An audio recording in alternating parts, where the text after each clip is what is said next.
జై శ్రీమన్నారాయణ. అస్మద్గురుభ్యో నమ. శ్రీమతే రామానుజాయ నమః. ఈరోజు మంచి మాటలో అందమైన బంధం గురించి తెలుసుకుందాం. మనిషి ఎంతో తెలివిగా సృష్టించుకున్న అందమైన భావనల్లో ముఖ్యమైనవి సంబంధాలు. వాటి కోసం మానసిక ఆధ్యాత్మిక శక్తులను పెట్టుబడిగా పెడతాడు మనిషి.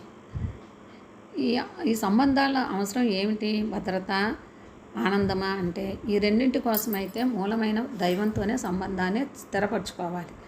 దైవత్వం ప్రతి చోట ఉంటుంది. మరి నిత్య జీవితంలో మన జీవిత భాగస్వాముల దైవత్వం ఎలా కనుగొంటాం? విశ్వాసంగా, నిష్కపటంగా వ్యవహరించడం వల్ల.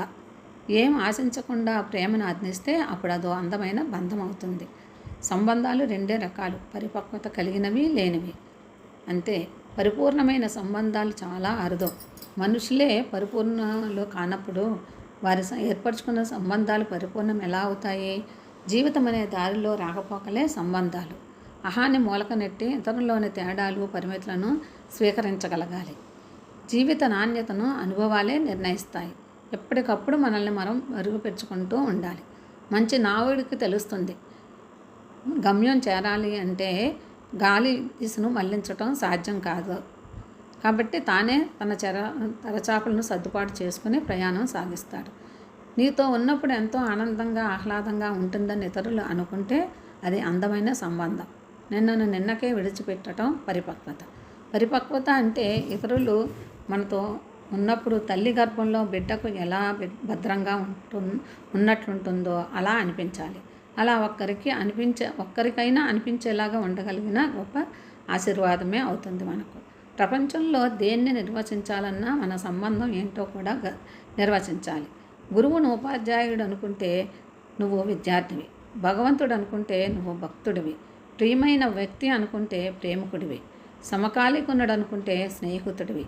ఒక శిష్యుడు గురువును అడిగాడు, నేను మిమ్మల్ని ఎలా చూడాలి అని. నువ్వు నన్ను ఎలా చూసినా నాకు ఎటువంటి తేడా ఉండదు.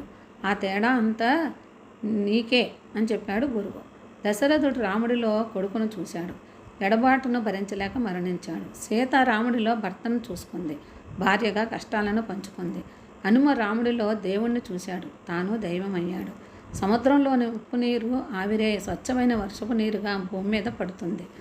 మురుగు కాలువలు, దుర్వాసనలు వెదజల్లే చెరువులు, ఎక్కడ నుంచైనా సరే ఏ రూపంలోనైనా నీరు ఆ స్థితిలో ఉన్న ఆవిరై పైకెళ్ళి వర్షమై పవిత్రమైపోతుంది. అలాగే మనిషి పైనున్న శక్తితో సంబంధం ఏర్పరచుకుంటే స్వయం శుద్ధి జరుగుతుంది.